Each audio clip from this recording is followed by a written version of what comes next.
कभी कभी आप साथी के साथ नृत्य करते हैं और कभी कभी अकेले, लेकिन सबसे महत्वपूर्ण बात नृत्य करते रहना है।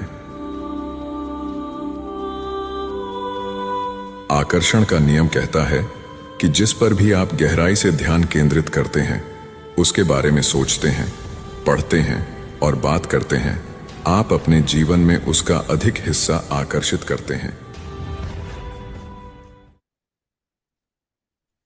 जय श्री राम सर।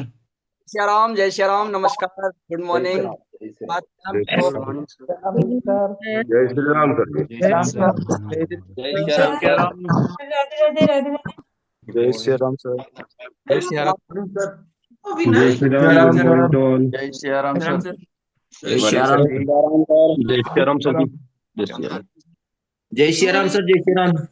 जय श्री राम। वीडियो चालू दोनों जगह है। जय श्री राम। श्री राम सीताराम। जय श्री राम।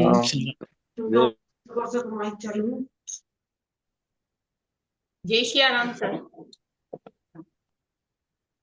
जय श्री राम, जय श्री श्याम, जय श्री। Good morning all. कैसे हैं आप सब?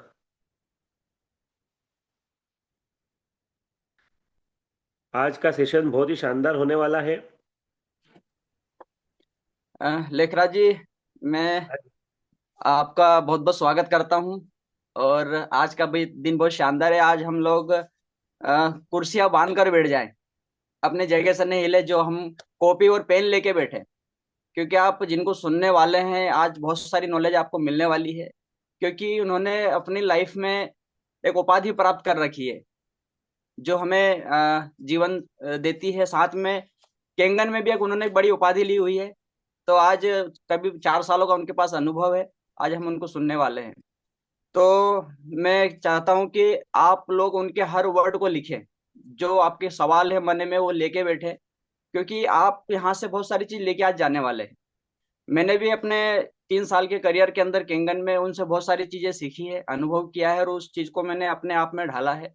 और मैं उनको कहीं ना कहीं अपना आदर्श भी मानता हूँ, क्योंकि कहीं ना कहीं हम लोग जब किसी को देखते हैं, उसको देख के अपने जीवन में कुछ चीजें बदलते हैं। तो आज हम लोग मैं चाहता हूँ कि हमारे लेखराज जी और जिनको हम सुनने वाले हैं, दोनों ही मेडिकल फील्ड से जुड़े हुए हैं। तो लेखराज जी ने फार्मा कंपनी में काम किया है, दवाइयों में, और वो आज मेडिकल लाइन में डॉक्टर की उपाधि है। तो मैं चाह रहा हूँ कि आज लेखराज जी हमारे डॉक्टर साहब का स्वागत करें, और जो भी अमूल्य हमको सुनने को मिले, और आप उनका शानदार स्वागत करिए, और तालियां बजा के सब स्वागत कीजिएगा डॉक्टर साहब का। बहुत बहुत स्वागत है डॉक्टर मनीष उपाध्याय जी का। आपको बता दूं मैं दोस्तों, ये डॉक्टर साहब इंदौर से ही निवास करते हैं। 2021 से ये केंगन मशीन के एंड यूजर रहे हैं, और इसके बाद में 2 साल बाद में इन्होंने केंगन को और नज़दीक से समझा, और इसके लाभ अब दुनिया में पहुंचाने में लगे हैं।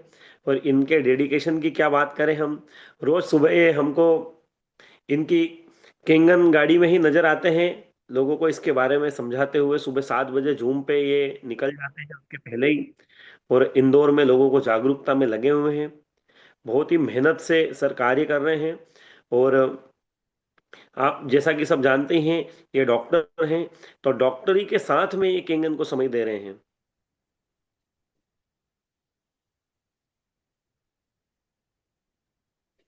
सॉरी, ये डॉक्टरी के साथ में ही केंगन को भी समय दे रहे हैं, लोगों का जीवन बदलने में लगे हैं। तो आज हम डॉक्टर मनीष उपाध्याय का सबकी जोरदार तालियों के साथ में वेलकम करेंगे।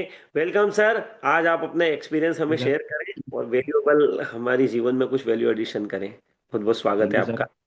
Thank you Kamal sir. Thank you Lekhraj sir. Thank you आपने सर। इतना सम्मान दिया है, इस सम्मान के हकदार तो नहीं हूं मैं, क्योंकि मैंने अभी तक ऐसा कुछ बड़ा कहा नहीं है कि इतना जो जितनी बड़ी बड़ी आपने बात बोली कि मैं आपका आदर्श हूँ, ऐसा नहीं है सर। मैंने कभी इस लेवल पे काम नहीं किया। ये मेरी पहली कंपनी है जिसमें इतना सम्मान मिल रहा है मुझे, वरना मेरे एम्बुलेंस लाइन में तो मुझे कभी इतना सम्मान नहीं मिला है, क्योंकि हमारे इसमें कंपटीशन ही रहता है। तो थैंक यू सो मच आज के लिए।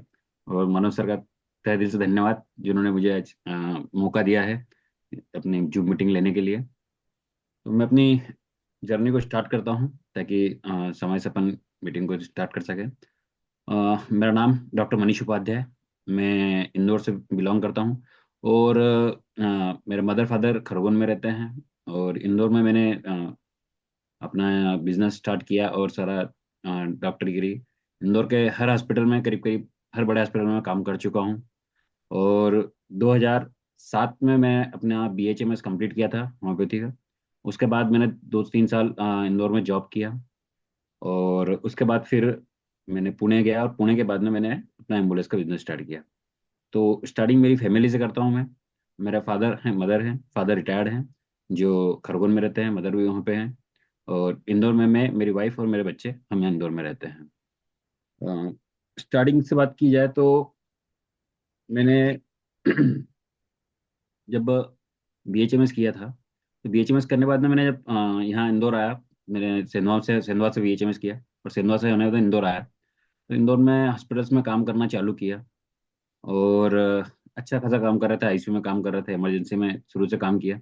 2006 से मैंने प्रैक्टिस चालू कर दी थी मेडिकल फील्ड की। 2006 में जब चिकनगुनिया आया था, तब मैंने पहली बार अपना मेडिकल फील्ड को स्टार्ट किया था। और तभी से मैंने, मतलब बोल सकते हैं ना कि मैंने को, सबसे बड़ी बात करूँ आज, मैंने आज तक किसी को नहीं बताई है, मुझे खुद को इंजेक्शन लगवाने में बहुत डर लगता था। तो मैं कभी कभी इंजेक्शन लगवाता नहीं था। जब मेरे चिकनगुनिया आया था, तो तब आप सबको अच्छे से याद होगा कि बहुत हाथ पैर में दर्द होते थे। तब मैंने इंजेक्शन लगाना स्टार्ट किया था, और उस वक्त मैंने इतने इंजेक्शन लगाए कि मेरा ऐसा हाथ फ्री हो गया इंजेक्शन में, इसका कोई हिसाब नहीं है। तो शुरुआत से डर रहा था इंजेक्शन के लिए, तो धीरे धीरे स्टार्ट करके आज अपन खुद सब चीज़ें डील कर रहे हैं।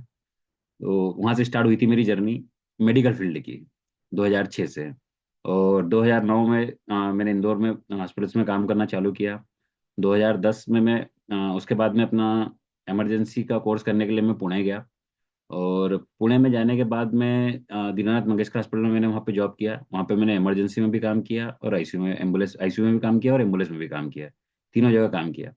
तो वहीं से मुझे आइडिया लगा कि मुझे एम्बुलेंस का बिजनेस करना चाहिए, क्योंकि जब इंडिया की जो पहली एम्बुलेंस चली थी, कार्डियक एम्बुलेंस, जो लाइफ सपोर्ट वाली एम्बुलेंस होती है, वो दीनानाथ मंगेशकर हॉस्पिटल पुणे से चली थी, जाके डॉक्टर प्रसाद राजन सर जिसके ऑनर है, और उन्होंने चलाई थी। अब इंडिया में पहली जो एम्बुलेंस आई थी वो वहाँ से आई थी, और मैंने वहीं से इस एम्बुलेंस का काम सीखा था।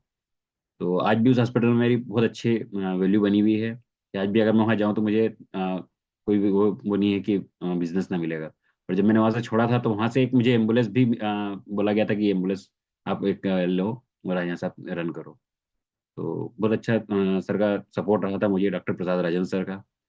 उसके बाद जब मैंने मेडिकल फील्ड में काम कर लिया था, तो मैंने एम्बुलेंस का बिजनेस क्यों स्टार्ट किया, तो उसके पीछे भी एक इंसिडेंस है, मैं वो बताता हूँ।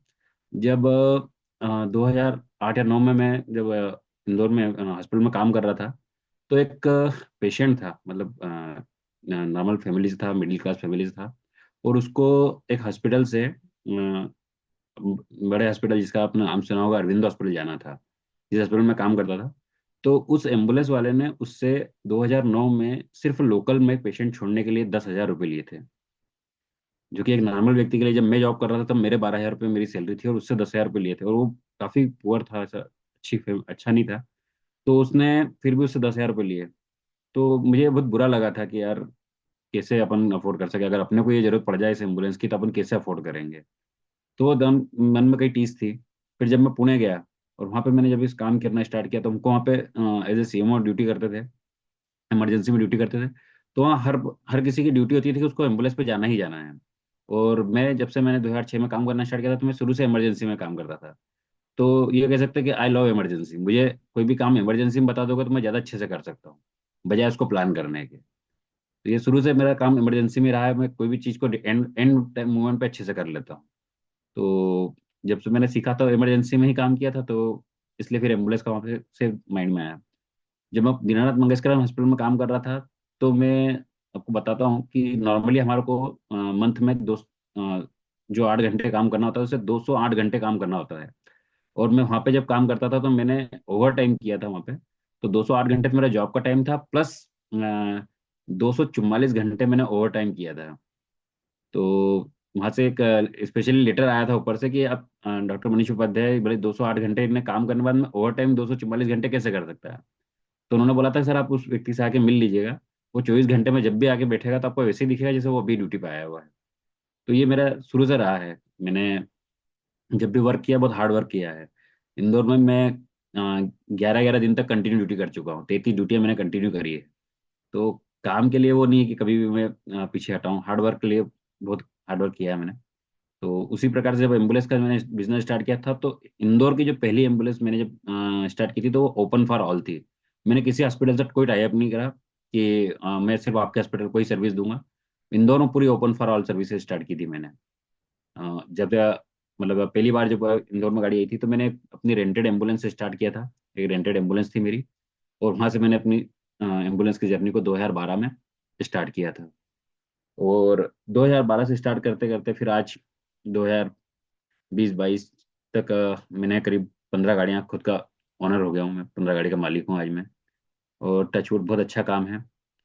10 से 15 एम्प्लॉई है मेरे पास, जिनको मेरे को मंथली सैलरी 2-2.5 लाख रुपए सैलरी देता हूँ मैं। तो जिसमें मैं 1 लाख रुपए महीने पे आईसीयू में काम कर सकता है, 1 से 2 लाख रुपए महीने पे काम कर सकता है, वैसे ही मैंने अपना खुद का बिजनेस स्टार्ट करके आज 10 से 15 लोगों का घर चल रहा है मेरी वजह से। तो बहुत अच्छा लगता है कि अपने इस लेवल पे आके अपन ने अचीवमेंट किया है। अ, उसके बाद अपनी 2018-19-20 तक सब अच्छा चल रहा था। 19 में मुझे फिर केन्यन के बारे में पता चला था। यहाँ से मैं अपनी केन्यन की जर्नी बताता हूँ कि 2019 में मुझे डॉक्टर राकेश शर्मा सर मेरे अपलाइन, उनके द्वारा, जब हम मेडिकल फील्ड के थे, और राकेश शर्मा सर और मेरी पहचान 2012 में ही हुई थी जब मैंने इमरजेंसी का कोर्स किया था पुणे में। तो हम दोनों की पहचान जब से थी, तो हम जब से ही पहचानते थे दोनों एक दूसरे को। तो उन्होंने आके आईसीयू में काम करना स्टार्ट किया था और मैंने अपना खुद का बिजनेस स्टार्ट किया था। तो हम शुरू से पहचानते थे, अच्छी पहचान थी। तो उन्होंने बोला था कि मनीष सर एक इस प्रकार का डिवाइस है। तो पहली चीज थी, उन्होंने बताया था कि डायरेक्ट सेलिंग में है और इससे सब पैसे इतना बिजनेस भी आता है, बहुत अच्छा आता है। तो मुझे खुद का ही मेरा बिजनेस बहुत अच्छा चल रहा था। तो मैंने उनको बोल दिया था कि यार सर मुझे टाइम नहीं मिलता है, तो मैं आपकी बात सुनने का भी टाइम नहीं मेरे पास, तो मैं इसका काम कब करूंगा। और वो मुझे बिजनेस और सब चीज़ के प्रमोट कर रहे थे, हेल्थ के लिए उन्होंने प्रमोट किया। मैंने कहा ठीक है अपन टाइम देखते हैं। और 2020 में मैंने पहली बार इसका डेमो देखा था। तो डेमो देखने के लिए सर बोल रहे थे, तो मैंने डेमो देखा, मुझे चीज़ अच्छी लगी। और उसमें मुझे सिर्फ एक ही प्रॉपर्टी समझ में आई थी जो हमारी मेडिकल फील्ड से, उसका होता है पीएच लेवल। यही प्रॉपर्टी मुझे सब तो समझ में आई थी। एंटीऑक्सीडेंट ठीक था, पेस्टिसाइड निकल गया। तो अपने को जब अपन कोई पहली बार पेस्टिसाइड निकलता है तो लगता है कि हाँ ठीक है यार निकला होगा, इतना भरोसा नहीं होता क्योंकि अपन को उसका लैब टेस्ट करवाते नहीं है। पर पीएच लेवल जो था, जिसका हम दिन भर देखते हैं, क्योंकि आईसीयू में अब जब भी आप कोई पेशेंट जाता है तो उसका सबसे पहले एक एबीजी टेस्ट होता है, और उसमें बॉडी का पीएच लेवल ही देखा जाता है। अगर बॉडी का पीएच लेवल 7.35 से 7.45 नॉर्मल होता है, अगर आपका बॉडी का पीएच लेवल 7.2 भी हो गया तो आपको आईसीयू में एडमिट होना पड़ेगा। तो मुझे एक चीज समझ में आ गई थी कि अगर अपना बॉडी का पीएच लेवल ही मेंटेन रहा तो अपन आईसीयू में तो नहीं जाएंगे। तो ये चीज मुझे समझ में आ गई थी, इसलिए मैंने उनको बोल दिया था कि ठीक है सर लेना है। बट जब सर ने मुझे समझाया गया था, तो मैंने उससे पहले ही 2019 में अपना प्लाट खरीद लिया था, जो कि करीब मेरे आउट ऑफ द लिमिट था। 45 लाख का प्लाट था, उसकी फिर रजिस्ट्री करवाना 3 लाख, और उस पर फिर उसको कंस्ट्रक्शन करवाना। तो मैं 80 लाख का इन्वेस्टमेंट ऑलरेडी कर चुका था। तो मैंने सर को कहा कि सर अभी तो नहीं, मैं अभी तो नहीं ले पाऊंगा, लेकिन प्रोडक्ट अच्छा लगा है मैं लूंगा। मैंने कोई मना नहीं करा, ना मैंने कोई पानी का ट्रायल किया, ना कुछ नहीं। सिर्फ उनसे बात होती रहती थी जनरली। और फिर धीरे धीरे करके बात होती रही। मैंने कहा सर लेंगे लेंगे।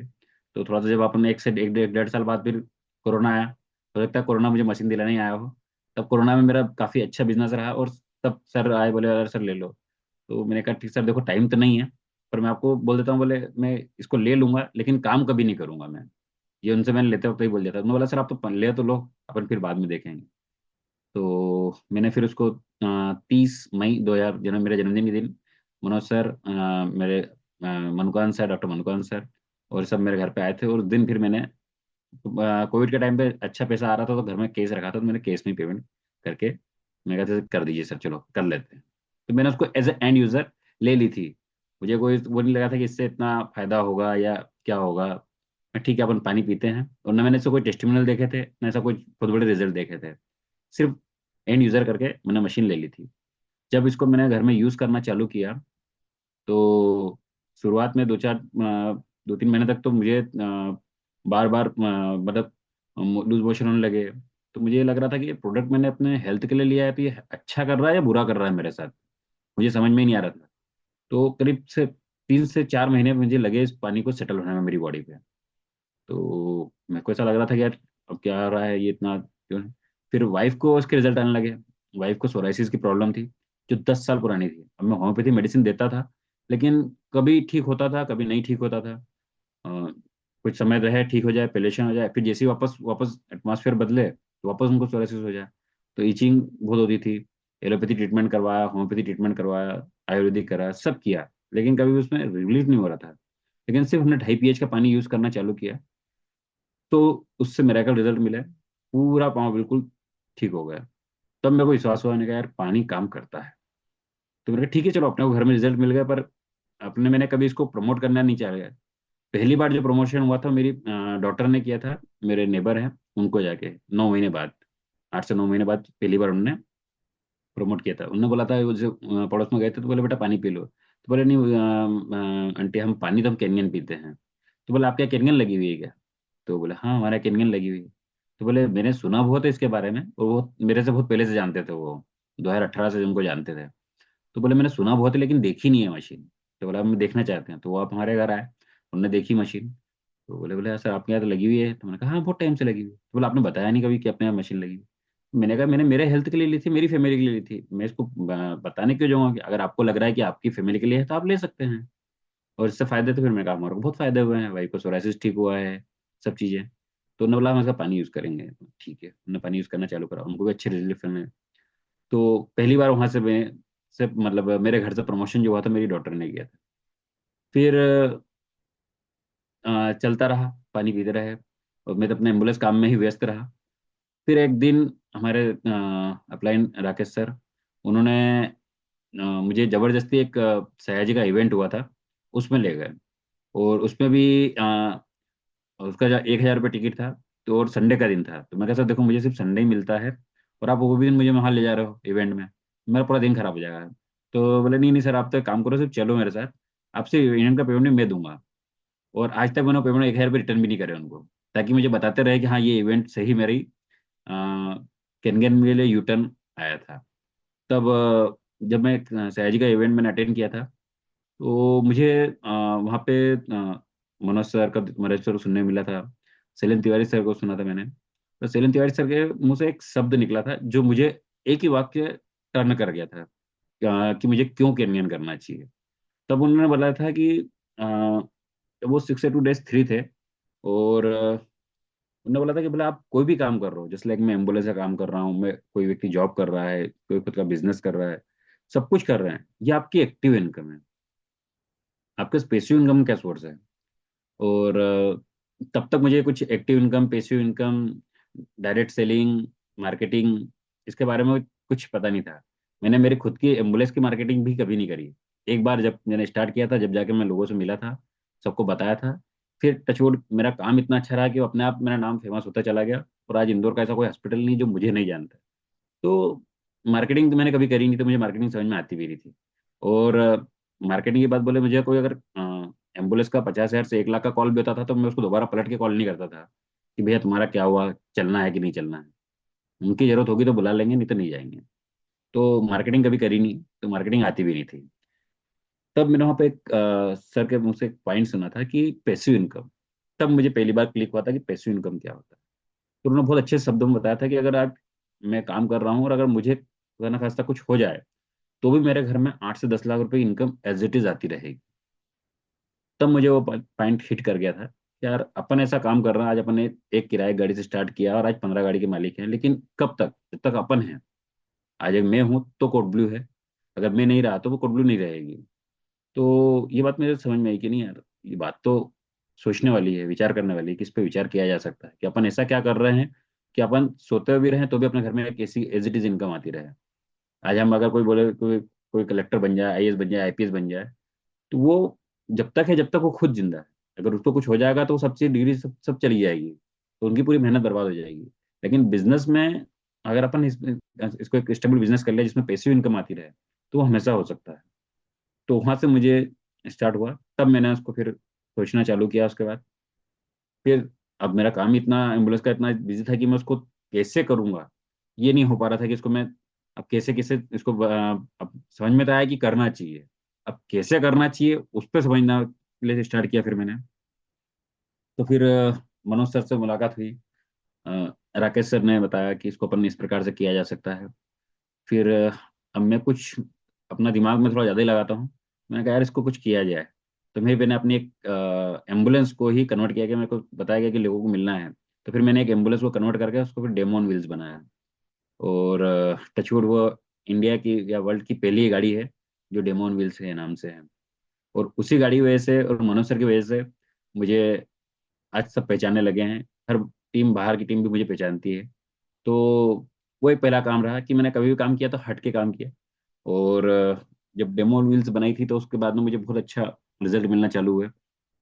फिर पहले फैमिली में मैंने लगाना।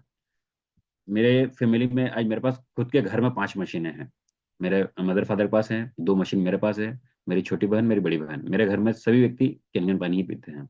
मैंने इन घर में अपने घर में इस लगा दी थी। मुझे जब इसके रिजल्ट मिलना चालू हुए थे मुझे ये समझ में आ गया था कि अपने परिवार का व्यक्ति कम से कम स्वस्थ रहना चाहिए। बाकी भले ही कोई ना रहे, कोई दिक्कत नहीं है, क्योंकि बाकी सबके लिए तो हमारा एम्बुलेंस का लाइन है ही। हम समझाते हैं लोगों को लेकिन समझ में नहीं आ रहा। तो जब फैमिली के साथ में स्टार्ट हुआ, फैमिली में फिर फादर को जब अपने घर पे मैंने मशीन लगाई, मदर फादर को मशीन गिफ्ट करी। तो फादर को डायबिटीज़ है और हाइपरटेंशन की प्रॉब्लम है। उनको डायबिटीज़ में बहुत अच्छा रिजल्ट आया। उनको डायबिटीज़ बहुत कंट्रोल हो गई। हाइपरटेंशन के रिजल्ट में बहुत अच्छे रिजल्ट मिले। तो अब आज पापा जी एक 69 की एज में भी सब मीठा भी खा रहे हैं, वो गोलियां भी खाते हैं लेकिन मीठा खा रहे हैं। तो मुझे सबसे बड़ी खुशी ये है, भले वो टेबलेट खा रहे हैं लेकिन आज मीठा खा पा रहे हैं। वरना हम 69 70 की एज में उनको बोले कि आप खाना, ये मीठा ही मत खाओ, ये भी मत खाओ, वो भी मत खाओ। तो कैनगन से मुझे ये सबसे बड़ी खुशी मिली कि आज मेरे पिताजी सब चीज़ें खा रहे हैं, किसी चीज़ के लिए कोई मना ही नहीं है। मैं उनको कभी मना भी नहीं करता हूँ कि आप ये मत खाओ, वो मत खाओ। आपको जो खाना है वो खाओ और कैनगन पानी खूब। तो मुझे इस कैरियर का सबसे बड़ा थैंक है कि मेरे पिताजी को आज वापस से सब चीज़ें खाने को वापस मिल रही है इस कैनियन की बदौलत। दूसरा, मदर को माइग्रेन की प्रॉब्लम थी, सीवियर माइग्रेन होता था। मैं सिर दर्द इतना कि हम जब छोटे थे तो मुझे अच्छे से याद है कि हम दोनों तीनों भाई बहन, मतलब मम्मी का सिर इतना दबाते थे तो भी दर्द बंद नहीं होता था। और टचवुड है, जब से मेरे 2023 में 23 में मैंने मशीन लगाई थी, मम्मी को गिफ्ट की थी। और उससे लेके आज तक मुश्किल से एक आध या दो बार कभी बहुत ज्यादा ओवर एक्सर्शन हुआ है तो मम्मी को सिर दर्द की गोली लेना पड़ी, वो भी माइल्ड सी। वरना पहले 3 3 गोली भी लेना पड़ती थी तो ही बंद नहीं होता था। आज तक उन्होंने कोई गोली नहीं खाई है। उनको पेट की शिकायत थी, पेट दर्द होता था, इंदौर में काफी इलाज चला था मम्मी का। आज उनको कोई पेट दर्द की समस्या नहीं। तो ये है कैनगन के रिजल्ट कि घर में मुझे मदर को, फादर को, सभी को। मेरी छोटी बहन है, उनके यहाँ पे उनका हर दूसरे तीसरे दिन फोन आता रहता था, बोले भैया ये गुड़िया को ये हो रहा है, मेरे को हाथ दुख रहा है, मेरा सिर दुख रहा है। तो मैं उनको एक ही बात बोलता था कि तुम कैनियन लगा लो। हमारा जिया जी हैं बैंक में हैं, तो वो मना करते थे, बोले 3 लाख की मशीन में हम नहीं पानी पियेंगे। तो मैंने कहा फिर मेरे को फोन नहीं मत लगाया करो, किसी दूसरे डॉक्टर से इलाज करवा लिया करो। अगर आप मुझे बात करते हो तो मैं एक ही बात बोलता हूँ, कैनियन पानी पी लो। तो फिर उन्होंने भी लगवाई। और आज उनके यहाँ से टचवुड 2 साल हो चुके हैं, उनके अभी सिस्टर को लगे हैं, 2 2.5 साल हो गए हैं। उनका फोन ये भी नहीं आता कि भैया कैसा है। नहीं तो हर तीसरे दिन फोन आता था कि हम ठीक नहीं है। लेकिन अब वो ये भी नहीं पूछते कि भैया आप कैसे हो। तो काम होता है तो महीने में, 2 महीने में, 3 महीने में एक बार बात होती है, वरना हर तीसरे चौथे दिन उसका कोई ना कोई बीमारी की वजह से फोन आते थे। तो आज ये अच्छा रिजल्ट है कि आज हमारी फैमिली में कोई बीमारी के लिए फोन नहीं करता है। अभी कल ही मेरे जो रश्मि दीदी आए थे उनकी मदर का फोन आया था। बोले उनको एक रिजल्ट और मिला, कल ही बताया उन्होंने। उनके नेल्स में ब्लैकनेस हो गया था और काफी वो हो गए थे, स्वेलिंग हो रही थी, जो 3 साल हो गए तो ठीक नहीं हो रहा था। अब वो धीरे धीरे धीरे धीरे करके केनियन पानी पीने से वो पूरे नेल्स भी ठीक हो गए, नेल्स जो खराब हो गए थे वो नए आ गए। तो काफी अच्छे अच्छे रिजल्ट मिल रहे हैं मुझे घर में। मैंने जब बाहर पानी देना चालू किया तो मुझे बाहर से बहुत अच्छे अच्छे रिजल्ट्स मिले। उसके बाद जब मैंने बात की थी कि जब मैंने गाड़ी स्टार्ट की थी तो मुझे लोगों को पानी देने में बहुत सुकून मिलता था कि आज अपन एक अपने घर से अपन क्या दे सकते हैं। जब हम पानी बांटते हैं, 200 लीटर पानी डेली मेरे पास से बढ़ जाता था। तो बहुत अच्छा लगता था कि यार आज अपन एक बड़े बड़े रिजल्ट मिले। मुझे कैंसर पेशेंट में वहाँ से रिजल्ट मिले, लोगों ने काफ़ी दुआएं देते हैं। लेकिन हमारी एम्बुलेंस लाइन में कभी किसी ने दुआ नहीं दी। वो हमेशा बददुआ दे के जाते थे, बोले देखो हॉस्पिटल ने तो लूट लिया, आप भी लूट लो हमारे को। और भैया हम क्या करें जब हॉस्पिटल ने लूट लिया तो। लेकिन केनगन में कभी किसी ने नहीं बोला कि हमको 3 लाख देकर आपने लूट लिया। तो ये सबसे अच्छी चीज लगी मुझे कि आप 3 लाख भी ले रहे हैं और दुआएं भी ले रहे हैं। लेकिन हम एम्बुलेंस में कभी ऐसा नहीं हुआ कि हमने पैसे भी लिए और किसी ने दुआ दे दी कि नहीं थैंक यू आपने अच्छा किया। हाँ, काम पेशेंट पहुंच जाता था, अच्छा लगता था, लेकिन कहीं ना कहीं अगर पेशेंट पहुंच जाए तो बहुत अच्छा है, अगर नहीं पहुंचा तो बददुआ जरूर देते थे कि यार सर ऐसा हो गया वैसा हो गया। तो बहुत इश्यूज रहते थे। और कह सकते हैं ना सर कि अपन हॉस्पिटल लाइन में कोई व्यक्ति अच्छे से पैसा मतलब खुश होकर पैसा नहीं खर्च करता है, चलो आज मेरे पास 2-3 लाख इकट्ठे हो गए एक्स्ट्रा हो गए तो अपन हॉस्पिटल में जाके भर्ती होकर इलाज करवा लेते हैं। तो वहाँ कोई खुशी खुशी पैसा नहीं देता है कोई भी मेडिकल फील्ड में, कहीं ना कहीं अपनी जमा पूंजी दुखी होकर के ही देता है। तो ये रही मेरी वहाँ की जर्नी। तीसरा, अब इनेजिक क्यों करना चाहिए या क्या है, तो मैंने रश्मि सर से जब मैंने इसको स्टार्ट किया था तो मुझे तो उसके बारे में कुछ पता भी नहीं था कि क्या होता है डायरेक्ट सेलिंग, कितना पैसा इसमें डिस्ट्रीब्यूट होता है, पैसिव इनकम कैसे आती है, क्या होता है, क्या लेवल होते हैं, किस प्रकार से इसका स्ट्रक्चर लगता है। तो ये बहुत सारी चीज़ें थी जो कि मुझे समझना पड़ी, और समझने समझने करीब ये मान लीजिए कि अब काफ़ी कुछ ट्रेंड हुआ हूँ मैं कि अब अपनी टीम को मैं अपने आप डेवलप कर सकता हूँ। मुझे 2 साल लगे इसको सीखने और समझने में, डायरेक्ट सेलिंग बिजनेस को। और उसके बाद फिर मैंने इसको अभी अच्छे से अभी रन कर पा रहा हूँ। 1 साल से मैं इस पर फुल टाइम हुआ हूँ। ऐसा बोल सकते हैं कि फुल टाइम हो गया हूँ, लेकिन फुल टाइम नहीं होता हूँ क्योंकि मेरा एम्बुलेंस का काम मुझे फुल टाइम होने नहीं देता।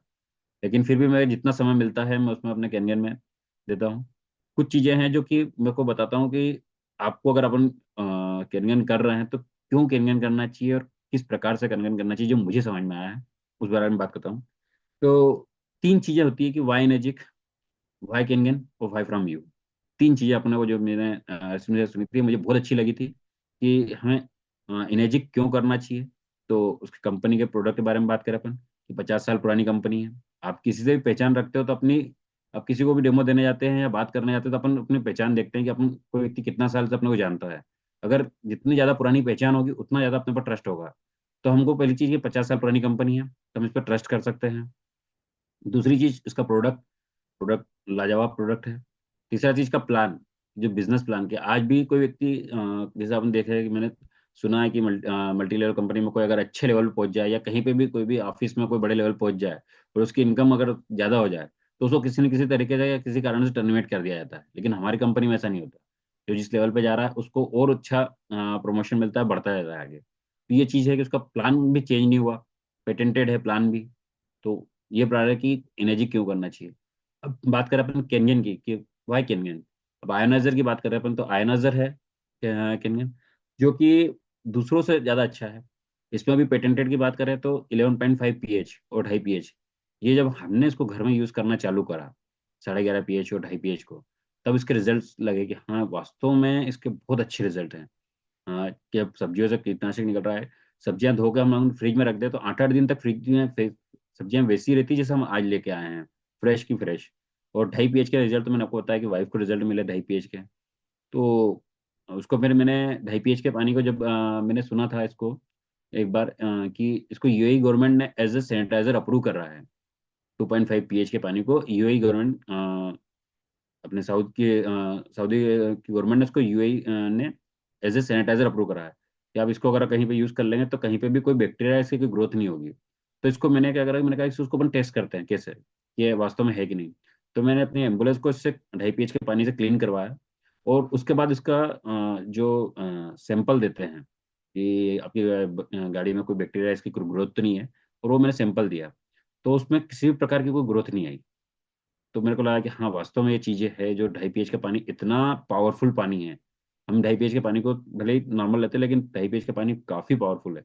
मतलब एम्बुलेंस में जिस प्रकार से मेरी एम्बुलेंस है जहाँ पर सारे क्रिटिकल पेशेंट रहते हैं और कहीं ना कहीं बड़ी बड़ी बीमारियां से बड़े बड़े बैक्टीरिया वायरस से इन्फेक्टेड रहते हैं, और वैसे पेशेंट हमारे साथ शिफ्ट होते हैं और उसी में हम भी बैठते हैं तो हमको भी इन्फेक्शन का डर रहता है। तो जब हमने उसको सैनिटाइजर किया था 2.5 पीएच से और उसके बाद उसको सैम्पलिंग किया तो वो उसके रिजल्ट देखे कि उसमें कहीं पे भी कोई बैक्टीरिया की ग्रोथ या वायरस की कोई ग्रोथ नहीं मिली। तो 2.5 पीएच के पानी का बहुत अच्छा रिजल्ट मिला, इसलिए अपने 2.5 पीएच के पानी को बहुत पावरफुल पानी है, इसको अपने को यूज करना चाहिए। और आयोनाइजर की बात करें तो सबसे बेस्ट तो है ही।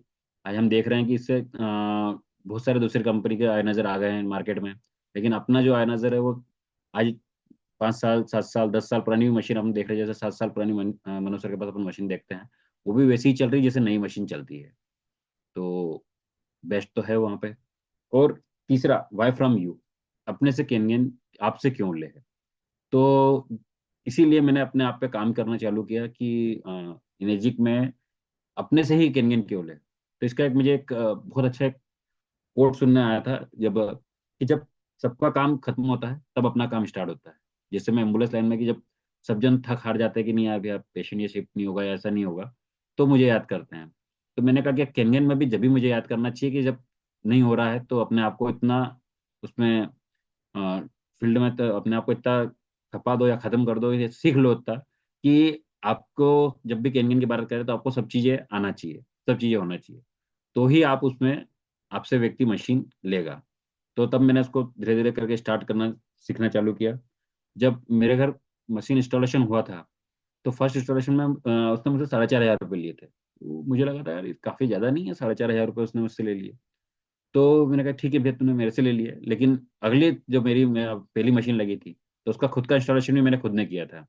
तो इंस्टॉलेशन करना मैं खुद से जब से ही सीख गया था। फिर जब मैंने इसको डेमो जब देना स्टार्ट किया था, सीखना चालू किया था, तो मुझे हर बार अपनी अपलाइन पे डिपेंड होना पड़ता था कि वो मुझे टाइम दे दें। कुछ अपन बोलते थे कि सर 4 बजे टाइम लिया है, तो वो पहले बोलते थे मैं आपको बताता हूँ कि 4 बजे मैं फ्री हूँ कि नहीं। तो काफ़ी डिपेंडेंट रहना पड़ता था। फिर धीरे धीरे धीरे मैंने कहा चलो ठीक है अपनी। तो मैंने फिर डेमो देना सीखा, आज खुद डेमो देता हूँ। फिर बिजनेस प्लान सीखा। तो जब तक अपन खुद नहीं सीखेंगे सब चीजें, तब तक अपन डिपेंडेंट रहते हैं, तो कोई व्यक्ति अपने पे भरोसा भी नहीं करेगा कि अपने को इससे इनसे मशीन लेना चाहिए।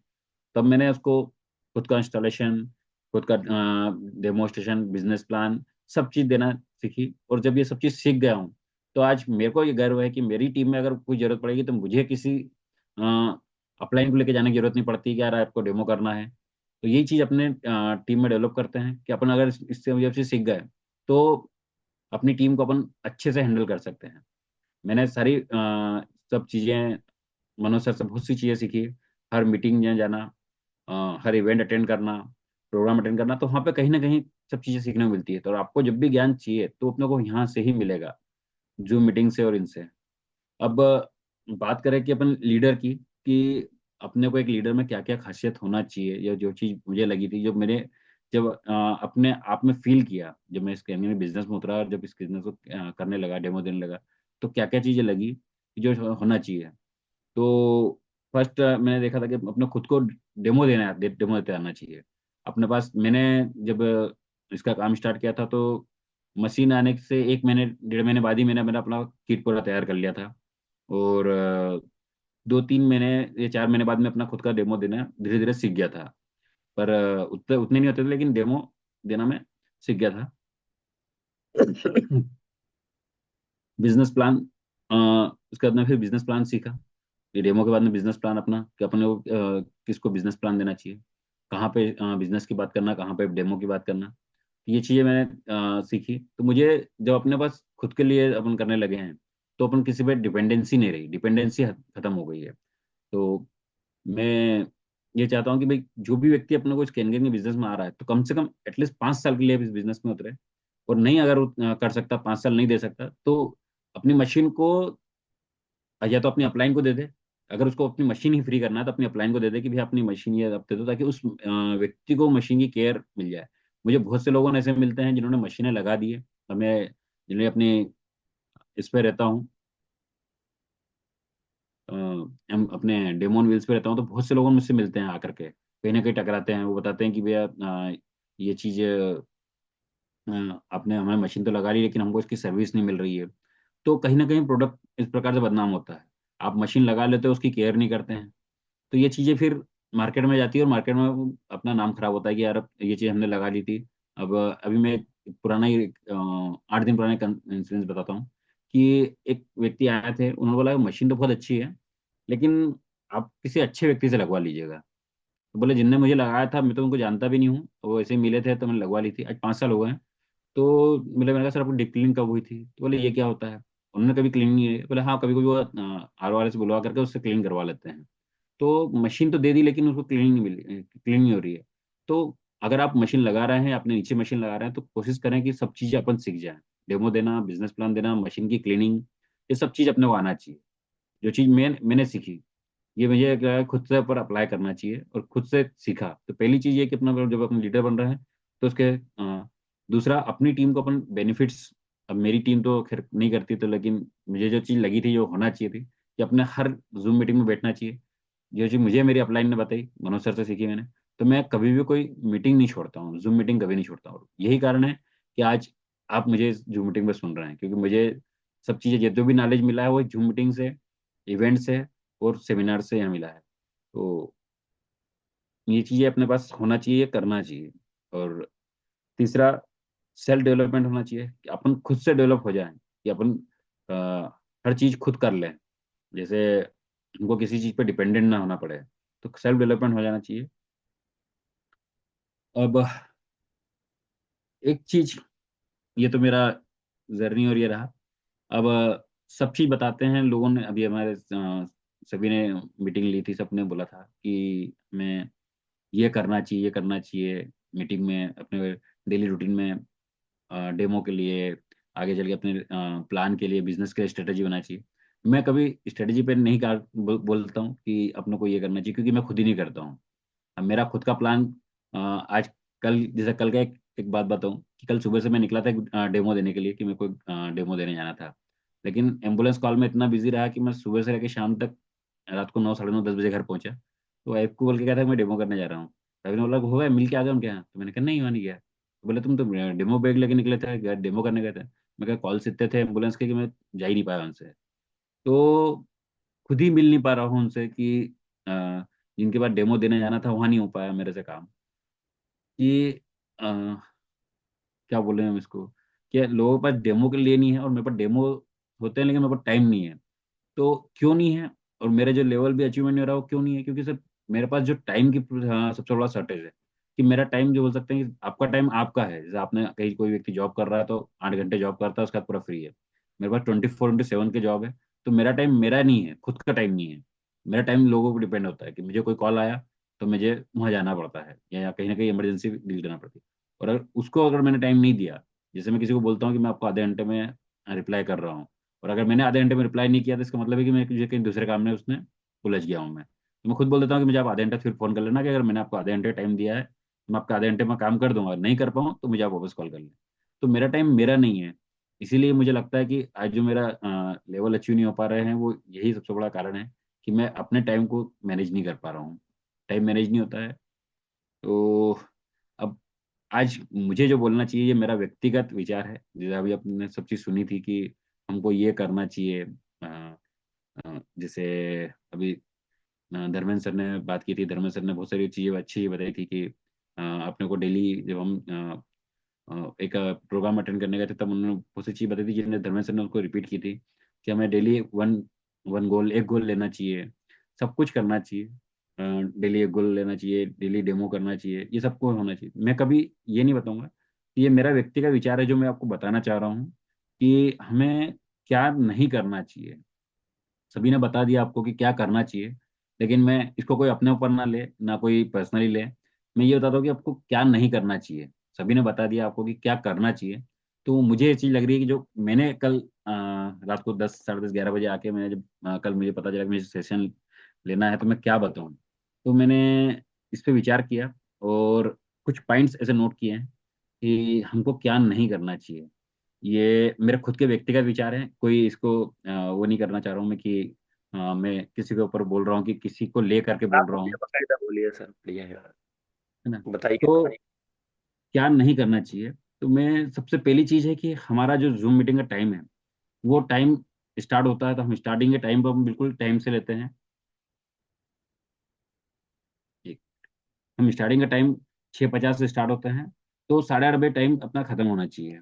तो 8:30 टाइम अपन खत्म हो जाए, क्योंकि अपने को क्या होता है कि बहुत बार ऐसी चीजें होती है, जैसे मीटिंग जब तक चलती है तो हम कोशिश करते हैं कि जब तक मीटिंग सर की तरफ से एंड ना हो जाए तब तक हम बैठते हैं। और बहुत बार ऐसा हुआ है कि कुछ ऐसे पॉइंट्स नोटेड सुनने को मिलते हैं हमारे को, जो 8:30 के बाद होते हैं।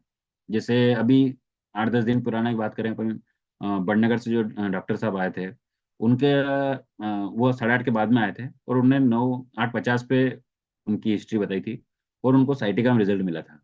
अब अगर उस दिन अगर मैंने 8:30 पे लीव कर दिया होता, तो मुझे वो सुनने को नहीं मिलता, वो हिस्ट्री नहीं मिलती। तो उसके लिए अगर अपन बैठ रहे हैं तो कोशिश ये करें कि अपने को 8:30 तक अपनी मीटिंग जो है वो फिनिश कर देना चाहिए, ताकि सबको पता रहे कि 8:30 के बाद में अगर कोई चला जाए तो उसका नुकसान ना हो। तो ये एक मेरा व्यक्तिगत विचार है कि अपने को टाइम स्टार्ट करते हैं तो टाइम से इसको फिनिश भी करना चाहिए। जस्ट लाइक ये चीज मैंने मलिक सर से सीखी थी। पहली बार मेरी लाइफ में, जब मैं पहली बार जब मैंने इसको स्टार्ट किया था, तो मुझे मनोज सर ने बताया था कि जब हम यहाँ पे साकेत में उनकी मीटिंग थी, और सर ने बोला था कि 10 बजे मीटिंग स्टार्ट हो जाएगी, तो तुम पौने 10 बजे हॉल के अंदर एंट्री कर लेना, क्योंकि अगर 10 बजे सर स्टार्ट कर देंगे। मैंने कहा यार, मलिक सर के बारे में सुना था कि बहुत बड़े आदमी हैं, बहुत अच्छा पैसा कमा रहे हैं इसमें, तो उन्होंने कहा, "यार, इतना टाइम से कौन आएगा?" मैं कहा फिर भी ठीक है, मनोज सर ने बोला है तो टाइम से पहुंच जाते हैं। तो मैं और 2 व्यक्ति और थे, हम 3 व्यक्ति ही थे उस हॉल के अंदर। बाकी मनोज सर और ये सब नीचे से वेट कर रहे थे, बोले चलो अपन 9:45 को मैं पहुंच गया था वहाँ पे। तो मैंने कहा बोले नाश्ता कर लेते हैं। मैं कहा नहीं सर, मेरा मंगलवार है, कुछ ऐसा उपवास था। तो मैंने कहा सर मैं तो ऊपर जाके बैठता हूँ, आप करके आइए नाश्ता। बोले हम 5 मिनट नाश्ता करके आ रहे हैं। तो सर 10:02 या 3 मिनट पे आए होंगे, और मलिक सर 9:55 को ही ऊपर आ गए थे। अब बाकी सब पूरी टीम नीचे वेट कर रही है, और मलिक सर ऊपर आ गए। हमने कहा बोला बस तुम तीन ही आए हो? मैंने कहा सर बाकी सब नीचे आ रहे हैं। बोले ठीक है अपन स्टार्ट करते हैं। तो मैंने देखा था कि जब पहली बार उनसे मुलाकात हुई तो उन्होंने 10 बजे मीटिंग स्टार्ट कर दी थी। हम 3 लोग ही थे, चाहते तो बोलते कि इनको सबको नीचे से वेट कर लें। तब मनोज सर और ये सब 10 मिनट बाद 10:10 को ऊपर आए। बोले यार ऐसा तो नहीं, सर ऊपर पहुंच गए। मनोज सर ने मुझे बताया था कि वो टाइम से आएंगे और टाइम से स्टार्ट हो जाएगा, तो अपने वो टाइम से आना है। तो मैं जब जाके देखा था, तब मुझे पहली बार एहसास हुआ था कि यार टाइम की वैल्यू क्या है। और मलिक सर का आप कभी भी, सर मैं बहुत कोशिश कर चुका हूँ कि मलिक सर से पहले पहुंचूं, लेकिन हर बार 1 या 2 मिनट से मैं लेट होता ही हूँ। आज तक मैं मलिक सर को चेज नहीं कर पाया हूँ। मेरे सर जब भी इवेंट हुए थोड़ा हैं। सा सर जी थोड़ा सर। सा आपको बोलूंगा, अपने मेन मेन पॉइंट थोड़ा सा, क्योंकि फिर क्वेश्चनिंग के लिए भी टाइम रहेगा, तो आप मेन जी मेन पॉइंट थोड़ा जल्दी बता दीजिएगा, बस फिर 2 मिनट। क्योंकि जी हाँ। ठीक सर। मेन मेन पॉइंट में बात करें तो पहला अपना टाइम का मैनेजमेंट। अपन टाइम स्टार्ट जो कर रहे हैं वो टाइम एंड भी टाइम से हो जाए, ताकि दूसरी चीज़ों के लिए अपने को कोई चीज़ों का कोई मिस ना हो। प्लस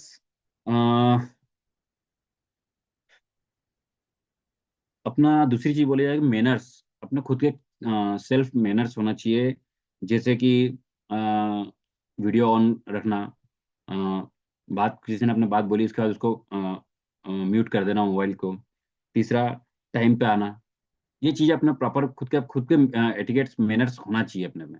अपन क्या होता है कि जैसे मैं अगर किसी दिन मीटिंग में लेट हो जाता हूँ, कि 7 बजे, अपना 6:50 का टाइम है, 7 बज गई, 7:05, 7:10 हो गई, तो मैं कभी भी मीटिंग ज्वाइन नहीं करता हूँ।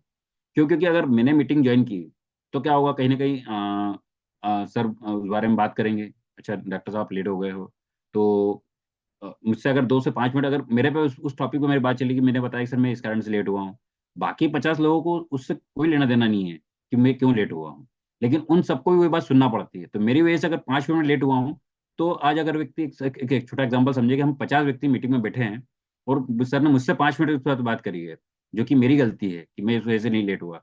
तो 5 मिनट और मेरे 5 मिनट और उन 50 लोगों के 5 मिनट, ऐसे 250 मिनट अगर वेस्ट होते हैं। तो इसलिए मैं अपने वजह से मैं कोशिश करता हूँ कि मैं ना लेट हूँ, ना अपनी तरफ से दूसरों का टाइम वेस्ट करूँ।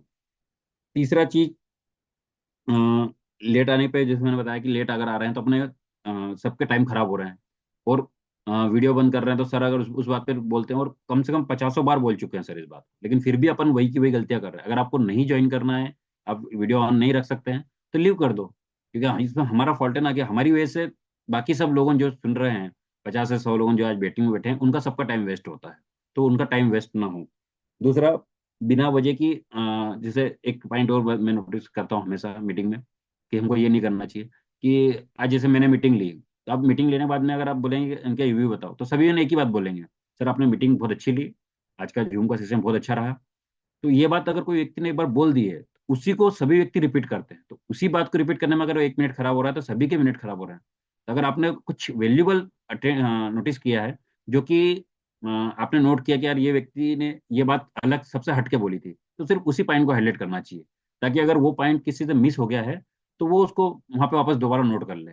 यार हो सकता है उसमें तो उनका ध्यान कहीं और रहा या कुछ फोन आ गया हो, और मैं कोई बात बता रहा था और उनने वो बात नोट नहीं कर पाए थे, तो वो उस वक्त रिपीट कर लें। तो हम वो कितना सर, जैसे सर के बोलते हैं कि बिना वजह का फुटेज खाना, तो वो हर बात को जिसने बोल दिया कि हाँ बहुत मीटिंग अच्छी रही, तो हम उसको सभी जन एक ही बात बोल रहे हैं, सर आपने बहुत अच्छी मीटिंग ली। क्यों मीटिंग अच्छी? उसमें अगर मैं आपसे पूछ लूंगा, जैसे मैंने गणेश सर से बात से बहुत अच्छी बात सीखी थी कि सर बोलते थे कि आप पूरी जूम मीटिंग अटेंड कर लो, और उसके बाद अगर आप बोलेंगे बहुत अच्छी लगी है, और उससे अगर 5 पॉइंट बोल दूंगा कि आप बता दो उन सर ने 5 पॉइंट क्या बताए थे, तो वो 5 पॉइंट नहीं बता पाएंगे, लेकिन मीटिंग बहुत अच्छी थी। तो आपने नोटिस वो नहीं किया, लेकिन बस ये बोलना है कि हमने मीटिंग बहुत अच्छी ली थी। तो कम से कम इन चीजों को ना किया जाए, ताकि अपने से लेकर दूसरों का टाइम भी उसमें वेस्ट ना हो। अ, फिर जैसे कोई भी क्वेश्चन, जैसे बात करें कि अभी हम कोई ऐसा क्वेश्चन कि जिसका कोई मायने नहीं है, उस प्रकार का क्वेश्चन जो अपन अपनी अपलाइन उसको जवाब दे सकती है, वो क्वेश्चन भी अपन जूम पे पूछते हैं। इसलिए कि देखो मैंने कोई क्वेश्चन पूछ लिया, तो वो जिस क्वेश्चन का आंसर अपने को अपनी अपलाइन दे सकती है, उस क्वेश्चन को मेरे हिसाब से कोई अपने सोशल मीडिया प्लेटफॉर्म पे पूछने का वो नहीं होता। जैसे आप अगर मलिक सर से आप 8:15 के बाद में कोई क्वेश्चन पूछ लीजिए, और अगर वो क्वेश्चन वैल्यूएबल नहीं रहा, तो उसका आंसर फिर मलिक सर किस प्रकार से देते हैं? वो तो हमारे मनोज सर हैं, जो कि आपको सब चीज का आंसर भी दे देते हैं। तो मैं ये चीज चाहता हूँ कि भाई अगर आपको कोई क्वेश्चन ऐसा है जिसका आपकी अपलाइन जवाब नहीं दे पा रही है, तो उसको फिर इस प्लेटफॉर्म पे पूछना चाहिए। ये चीज मुझे लगती है कि ये चीज अपने को होना चाहिए। कि चौथा, मनोज सर का, अब मैं बताऊँ कि सर मेरी अपलाइन में मुझे सिर्फ ज्वाइन किया है, लेकिन वो कभी कोई जूम मीटिंग नहीं कर रहे हैं, कोई इवेंट अटेंड नहीं कर रहे हैं। तो सारी चीज़ सपोर्ट मुझे मनोज सर का ही मिलता है। सब चीज़ें जितनी भी चीज़ें सीख रहा हूँ मैं मनोज सर से ही सीख रहा हूँ मैं। और मनोज सर का ही थैंक यू है कि आज उनकी वजह से आज मैं इस सिस्टम में बना हुआ हूँ। वरना मनोज सर और हमारे बीच में कम से कम 8 व्यक्ति हैं, और मुझे मेरी सेल से मनोज सर को कोई बेनिफिट नहीं मिलता, लेकिन मनोज सर का 100% सपोर्ट मुझे रहता है। और सब मेरे जो अपलाइन वो बोलते हैं, बोले आप मनोज सर के साथ में इतने कनेक्टेड हो तो आप लेके चले जाया करो। मैंने कहा मेरे पास एक ही अपलाइन है, और अगर मैं उनको भी यूज कर लूंगा, तो फिर मैं किसको बताऊंगा कैसे कि यार ये व्यक्ति बहुत बड़े व्यक्ति हैं, मनोज सर हैं। अब उनको अगर उनके हर जगह डेमो कराने ले गया मैं सर को, तो उनकी वैल्यू तो यूं ही कम करवा दी मैंने। तो अपन मनोज सर की वैल्यू का खुद मतलब कह सकते हैं कि वहां पर एक ध्रुव का इक्का है, या ब्रह्मास्त्र है, तो उसको हर जगह यूज नहीं करना चाहिए। हम जैसे कोई छोटा सा काम होता तो मनोज सर के पास लेके पहुंच जाते हैं। या आप पहले अपने अपने वाले से पूछिए। जैसे मैं मुझे बोले तो गणेश सर का सपोर्ट, राम सर का सपोर्ट, माधव सर का सपोर्ट, सबका सपोर्ट मिलता है। सब मुझे बोलते बोले मनीष सर तुमको जहाँ जरूरत पड़े, जैसे मीटिंग में जरूरत पड़े तुम बता देना। तो मैंने कहा ठीक है सर, मैं क्योंकि मेरे को इन सब का सपोर्ट मिल रहा है, तो मैं मनोज सर का सपोर्ट क्यों लूँ बार बार? क्योंकि मेरे पास तो एक ही, मेरी अपलाइन तो एक ही है, मेरे शिक्षक तो मनोज सर ही हैं। अगर मैं उनको भी हर जगह ले जाकर यूज करने लग जाऊंगा, तो उनकी वैल्यू धीरे धीरे कम होने लगती है। यार अगर मैं एक ही व्यक्ति के पास ले जाऊंगा, फिर अगर उनको वहाँ बिठाएंगे अपन, जैसे अभी हम मैं एक सर को एक फॉलोअप पे लेके गया था, तो उन्होंने मुझे ये बात बोली थी, तब मैंने इस पॉइंट को नोट कर लिया था। उन्होंने बोला था यार आप मनोज सर को ही लेके आ गए। तो बोले हाँ ये तो उनने खुद ने पहचाना सर को। बोले वो ये जो डीएवी में प्रोग्राम हुआ था, सर आपको उठा के लेके गए थे? बोला हाँ मैं ही था। तो बोले यार यार आप तो मेरे घर इनको लेके आ गए यार सर। तो मुझे ये चीज उस दिन रियलाइज हुई थी कि यार शायद मुझे ये नहीं करना चाहिए था, कि अपन हर बार मनोज सर का एक नॉर्मल से छोटे से काम के लिए भी जहाँ अपनी अपलाइन काम कर सकती है, वहां पे अपन मनोज सर का यूज कर लेते हैं। तो वो नहीं करना चाहिए। ये मुझे वहां समझ में आया था उस दिन। और ये कुछ पॉइंट्स थे जो मैंने नोटिस किए थे, जो कि अगर इनको अपन किया जाए तो बहुत से अपना टाइम भी बचेगा और सबका टाइम बचेगा। ये मुझे मतलब मेरे पर्सनल व्यक्तिगत यार है कि मैं किसी को वो नहीं बोल रहा हूँ। ये करना चाहिए ताकि अपने सबका टाइम अपन बचा सकें। और आज थैंक यू मनोज सर का। एक लाइन बोलना चाहूंगा कि मुझे अपने आप पे बिजनेस में, मैंने खुद का जब एम्बुलेंस बिजनेस स्टार्ट किया था, कि जिसको अपने काम पे भरोसा होता है वो नौकरी करते हैं, और जिसको अपने आप पे भरोसा होता है वो बिजनेस करते हैं। तो हम किन बिजनेस में है क्योंकि हमें अपने आप पे भरोसा है कि हम ये कर देंगे। तो thank you so much. This is from my side. अगर आप बहुत ही आज की वैल्यूएबल लर्निंग दी है आपने, जो कि रोज की डेली हमारे रूटीन में काम की है वो। और बहुत जी बढ़िया। सर। पर मेरा एक छोटा सा प्रश्न है मनीष सर आपसे। जी। जैसे 2012 से 2018-20 तक आपने 15-16 एम्बुलेंस की है। हम्म। अब अभी आपने उस जी। काम को भी कर रहे हैं आप, पर प्रायोरिटी पे भी केंगन पे जैसे उतर गए हैं, तो घर वालों के कुछ भाभी जी के या कुछ फैमिली के कुछ इश्यूज होंगे कि यार आपने 8 साल में 10 साल में इतना बड़ा अचीवमेंट किया और अभी आप किस काम में लग गए हो, उनके क्या है भाव? बिल्कुल सर, लिखा साहब बहुत मतलब बोले जाता आपने बहुत गहरी बात और बहुत अंदर की बात पूछ ली मुझसे। जब मैंने कैनगन स्टार्ट किया था, तो अब मैं कहीं मीटिंग में जा रहा हूँ, तो कुछ समय तो मेरा एम्बुलेंस में निकल जाता है और बचा कुछ समय मैं आप कैनगन में दे देता हूँ। तो वाइफ ने मुझे जवाब दिया था, बोले आपने 10 साल तो मेरे एम्बुलेंस में वेस्ट कर दिया और आप फिर बोलते हो कि मेरे 2 4 3 4 5 साल आप कैनगन को दे दो। तो बोले हम क्या सिर्फ आपको टाइम ही देते रहेंगे और हमारे लिए टाइम कब रहेगा? तो मैंने कहा बस आपको टाइम देने के लिए मैं कैनगन कर रहा हूँ। बस एक बार मेरा लेवल अचीव हो जाए तो रोज की हेडेक खत्म हो जाएगी, एक अपने को बैठ के इनकम आ जाएगी, पैसिव इनकम आने लगेगी। तो ये बात वाइफ ने बोली थी कि आपने पहले तो एम्बुलेंस में अपना टाइम खराब किया, अब आप इधर कर रहे हो। तो बोले ये हमको टाइम कब दोगे? तो मैंने कहा बस अपनी फैमिली को टाइम देने के लिए ही मैंने कैनगन किया है, ताकि एक बार अच्छा लेवल अचीव हो जाए तो मैं फैमिली को टाइम दे सकूं। और ये बात दीपक सर से बहुत अच्छे से बोलते हैं ये बात, कि मैं अब कुछ नहीं करता हूँ। जैसे मनोज सर को देखते हैं, सिर्फ आराम से बैठते हैं, फैमिली को टाइम दे रहे हैं। तो एक लेवल अचीव होने के बाद में मैं भी चाहता हूँ कि अपनी फैमिली को टाइम दूँ, क्योंकि मैंने 10 साल में अपनी फैमिली को कभी टाइम नहीं दिया। और देख रहा सर, आपकी बात पे एक अच्छी बात याद आ गई मुझे, मैं आपको बता देता हूँ। कभी भी आपने कभी अपनी फैमिली को मार्केट में लेके गए होंगे तो कभी ऐसा नहीं हुआ होगा कि अपनी फैमिली को आप भूल गए होंगे मार्केट में। मैं एम्बुलेंस लाइन में इतना बिजी रहता था, इतना मतलब व्यस्त रहता था कि मैं एक बार मार्केट लेके गया फैमिली को, और मैं वहीं से कॉल आया तो मैं वहीं से पेशेंट लेने चला गया। और जब आधे घंटे 1 घंटे बाद मुझे फैमिली का फोन आया, बोला कहाँ पर हो, कहाँ खड़े हो? तो मुझे याद आया कि मैं तो फैमिली को मार्केट लेके गया था। मैं कहा मैं इधर आ रहा हूँ 10 मिनट में। मैं फिर ड्राइवर को दूसरी गाड़ी लेके भेजा और उनको घर बुलाया। तो मैं इतना व्यस्त रहता था मतलब, तो कह सकते हैं कि कैनयन से मैं सुकून चाहता हूँ और वो शायद मुझे मिल जाएगा।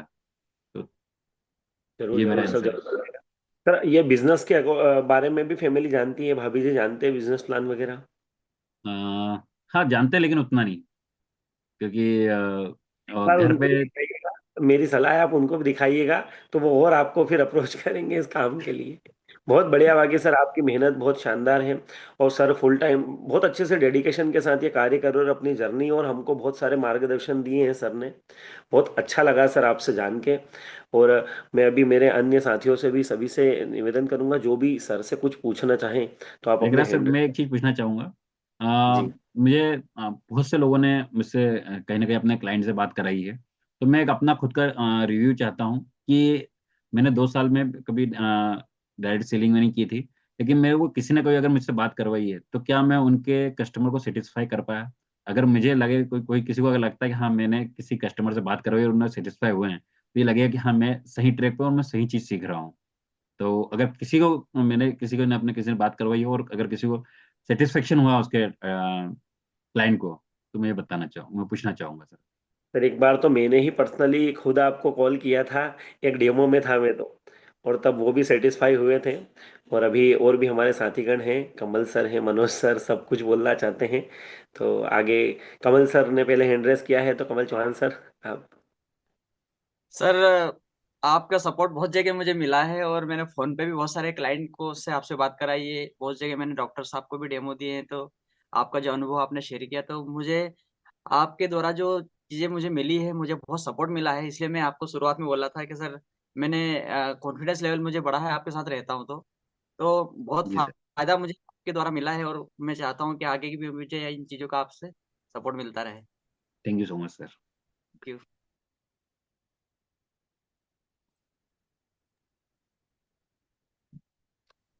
सर मेरी आपसे उस दिन बात करवाई थी मैंने मेरे क्लाइंट से, तो सर वो मशीन भी डन हो गई है। थैंक यू, यही मेरा अचीवमेंट है। जो मैंने 2 साल में जो जितने इवेंट अटेंड किए हैं, तो मुझे उनका रिजल्ट मिल रहा है, मतलब इसका मतलब है मैं सही ट्रैक पे हूँ। Thank you sir. सर मेरा एक क्वेश्चन था सर। जी। सर जिन घरों के अंदर जैसे मदर फादर इस डिवाइस के लिए तैयार रहते हैं मगर उनके बच्चे कहीं ना कहीं विरोध करते हैं, तो सर उनके लिए सर आप क्या कहना चाहेंगे? अ, ये आपका बहुत अच्छा क्वेश्चन है। मुझे अभी कुछ दिन पहले ही मैंने एक ये बोल सकते हैं कि मेरी जो मशीन लगी है, और हमारे जैन साहब हैं जो अभी ज्वाइन हुए हैं हमारे साथ में, और उनके लड़के ने मतलब मेरी एम्बुलेंस पे अपने डेमो ऑन व्हील्स पे कम से कम 50 बार आ चुका होगा, और सब कुछ समझाया हमने उसको। लेकिन उसने क्या बोला, बोले मैं जिम जा रहा हूँ, सब कुछ कर रहा हूँ, लेकिन नई जनरेशन को अपने से मदर फादर ज्यादा गूगल पे भरोसा है। तो गूगल सब चीजें जंक यार्ड है, वो सब चीजें गलत बताता है, तो उनको गलत चीजें जल्दी अट्रैक्ट करती है कि यार इस पानी पीने से ऐसा हो जाएगा। तो कोशिश ये करें कि जो मदर फादर है उनको अपन समझाएं।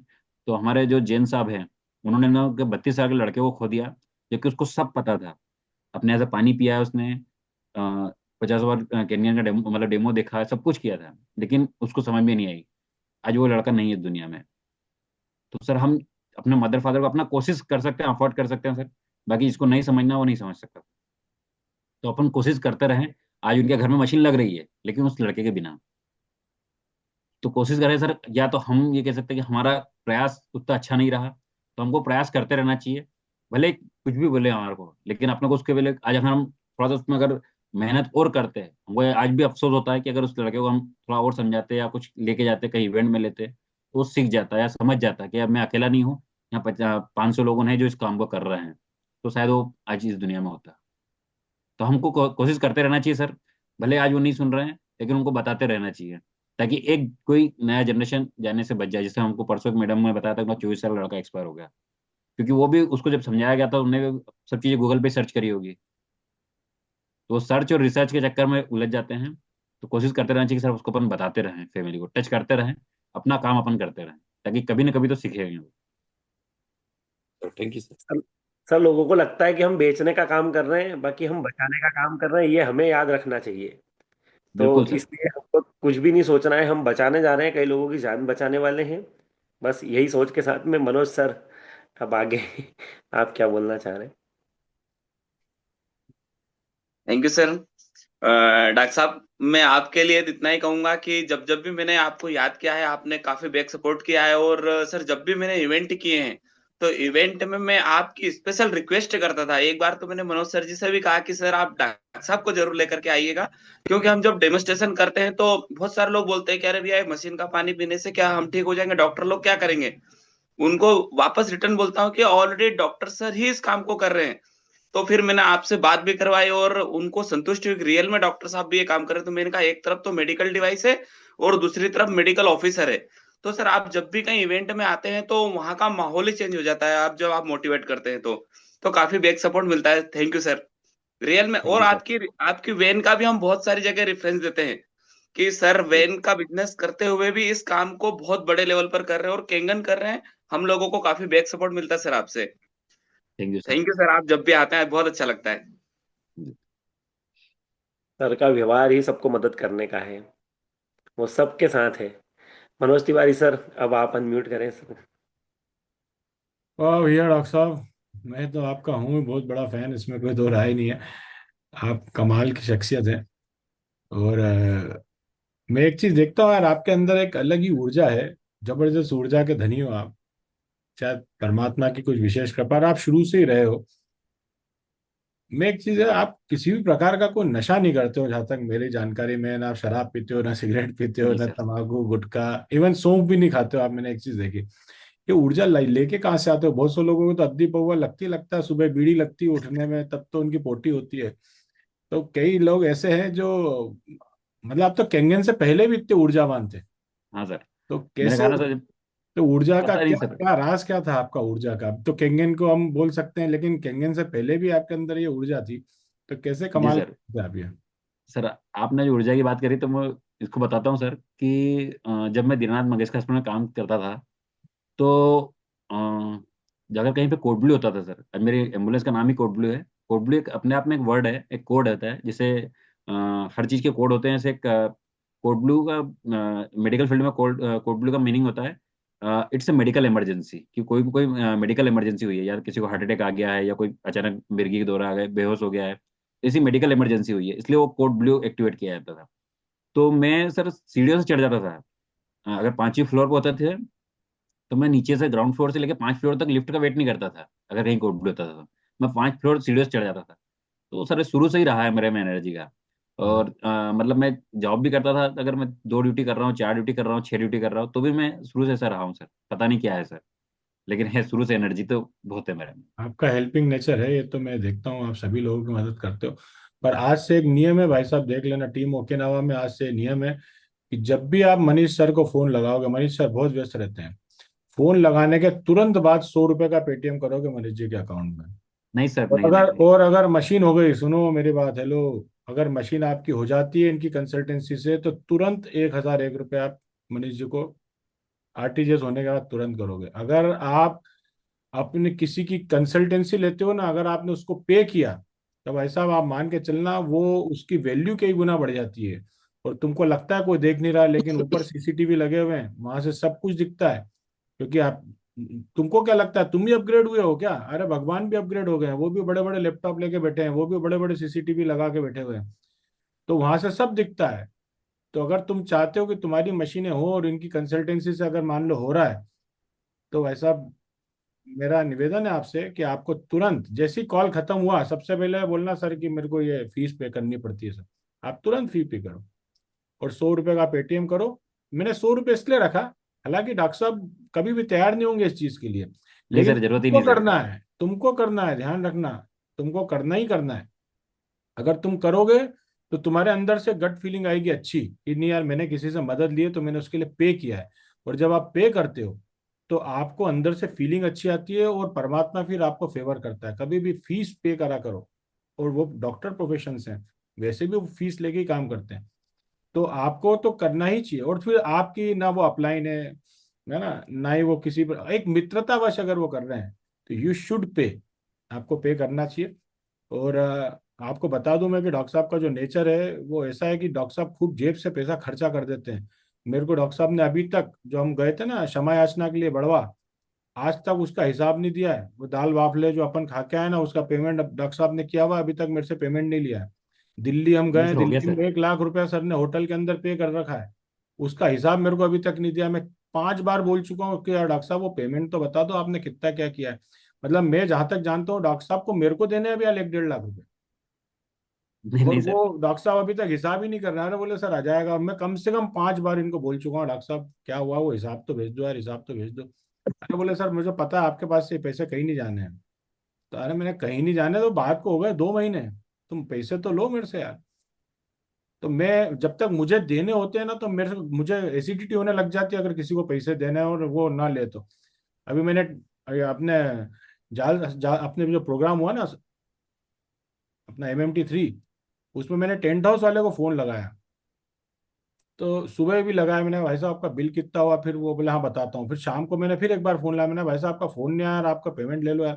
बोले यार भाई साहब आप कौन हो यार, मुझे समझ में आप नहीं आ रहा, आपसे मिलना है यार मेरे को तो आज तक कोई आदमी नहीं मिला जो फोन लगा के बार बार पूछ रहा है कि पेमेंट कितना हुआ ले लो यार, पेमेंट कितना हुआ ले लो।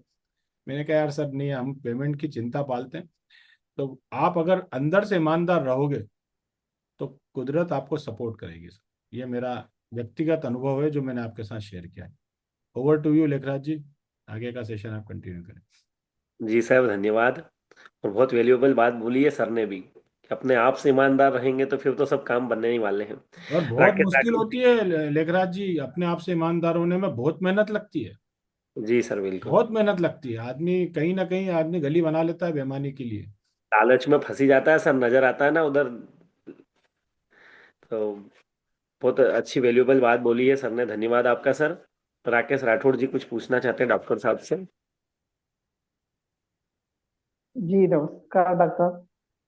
मैंने देखा है सर, जब से मैं सिस्टम में आया हूँ तब से आप बहुत हम्बल रहते हैं, सबके लिए एक जैसे वैल्यूबल रहते हैं, हर किसी के लिए सब तैयार रहते हैं। यहाँ तक कि मैंने देखा है कि सर इवेंट के लिए तो आप बहुत ही ज्यादा आगे रहते हैं सर। हर काम को अपने आप को क्रूज यात्रा पे भी गए, मलेशिया मनाली भी गए, तो वहाँ बहुत अच्छा देखा सर आपको। और तब से मैं आपकी को निगाह रखता हूँ सर, देखता हूँ कि यार ये मायने नहीं रखता सर कि आपकी कौन सी रैंक है सर, लेकिन आप बहुत वैल्यूबल रखते हैं लोगों के लिए।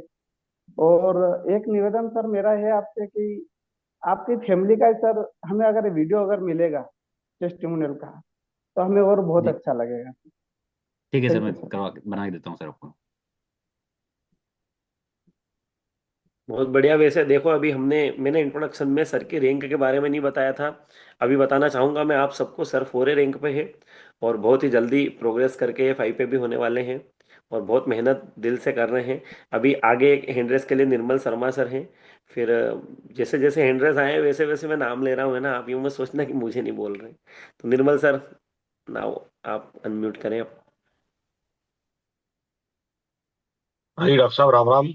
राम राम सर। बहुत अच्छा सेशन रहा, आपने बहुत अच्छी चीजें बताई। बट मैं आपसे ये चीज जानना चाह रहा हूँ कि आपका कई हॉस्पिटल्स में आप जाते हैं, कई डॉक्टरों के साथ आपसे मिलना जुलना होता रहता है, तो डॉक्टरों की जो इंटरनल लॉबी में ये बात जी। आपने कई लोगों से सुनी है कि वो खुद कैंगन यूज करते हैं, बाकी पेशेंट को मना कर देते हैं। हम्म। तो ऐसा क्यों है कि डॉक्टर कई पेशेंट को, मतलब ऑलमोस्ट मैंने देखा है, ऑलमोस्ट 80 to 90% डॉक्टर कैंगन के लिए मना कर देते हैं। ऐसा क्या कारण है? सर देखो, क्या होता है, सबका अपना अपना नेचर होता है कि किसको किससे कमाना है। अब अगर उसको पता है कि अगर मैं इस व्यक्ति को दूंगा तो केनगन दूंगा तो हो सकता है केनगन से ठीक हो जाए और मेरा ग्राहक कम हो जाए। अब हम्म। सबकी मानसिकता अलग अलग होती है ना। तो ये हो सकता है कि वो अपनी मानसिकता को चेंज ना कर पा रहे हो। जैसे हम जब कैसे कहते हैं ना कि जब कोई सैनिक जब वो ज्वाइन करता है तो कसम खाता है कि हम इसको मरते दम तक अपने देश की सेवा करूंगा। तो इसी जब डॉक्टर जो डॉक्टर बनता है तो बोलता है कि मैं मरीजों को ठीक करूंगा। लेकिन वो हम्म। जैसे ही उस प्रोफेशन में उतरता है ना, तो वो सारी चीजें खत्म हो जाती है उसकी। उसको लगता है यार मैंने जो पैसा लगाया वो कमा लूं पहले। तो वो चीजें उसमें आ जाती है। वो नहीं का मतलब बोलना चाहिए कि अपना प्रोफेशन अपना पैसा, उसको लगता है मैं इनसे ही कमाऊंगा तो नहीं दे।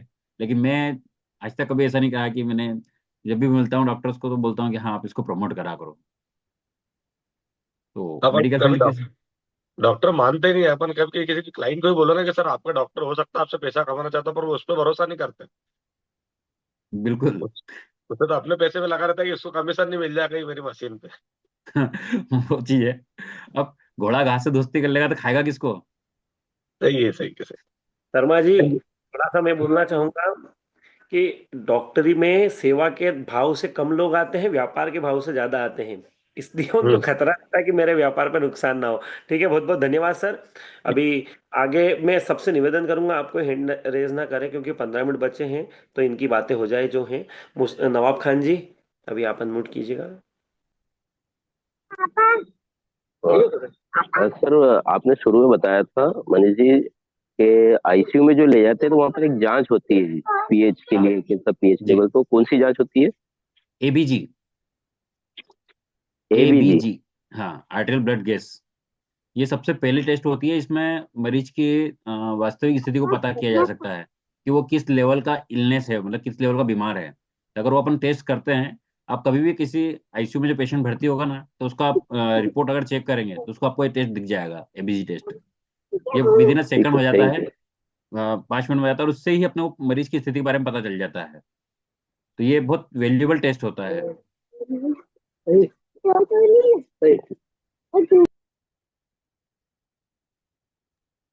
गणेश सुलाखिया सर, आप अनम्यूट कीजिएगा सर। सर अनम्यूट किया है मुझे। अच्छा, आप ओके ओके मैम। हाँ, मेरे साथ में अभी हमारे कमल सर हैं तो वो मदद कर रहे हैं मुझे। तो थैंक यू।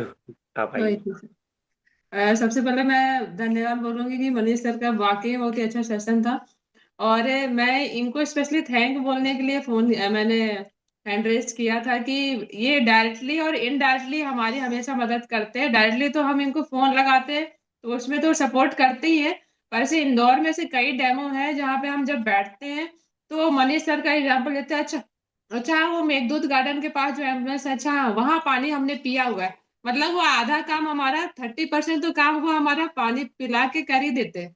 उसके बाद हम उनको जब डेमो बताते हैं तो एक ट्रस्ट पहले से ही बन के आता है। तो मनीष सर का बहुत ही धन्यवाद बोलूंगी। और वाकई में जब ऐसे कई सिचुएशन थी, मैंने पहली बार जब मनीष सर की हेल्प ली थी एक डॉक्टर फैमिली के यहाँ पे, तो उन्होंने काफी कुछ मनीष सर को भी इनवाइट किया था मैंने। फिर उन्होंने जाते समय कुछ नेगेटिव वर्ड भी बोल दिया था। मेरा दिल छोटा हो गया था, पर मैं सोची कि मनीष सर जैसे डॉक्टर जैसे अगर मैंने किसी को बुलाया है तो उनकी डिसरिस्पेक्ट नहीं होनी चाहिए। पर मेरा दिल छोटा हो गया तो उन्होंने फिर भी बोला मैडम चलता है ये सारी चीजें, अभी शुरुआत है। तो मैं उनसे उम्मीद ये सब नहीं कर सकती थी। वाकई में दिल बहुत ही बड़ा है और हमेशा सपोर्ट करते हैं। और डायरेक्टली इनडायरेक्टली तो उन्होंने हमेशा सपोर्ट किया है सर। आपका हमें आप जो आप कर रहे हैं ना, ये हर किसी को बहुत ही हेल्प कर रहा है। Thank you sir, thank you. Thank you ma'am.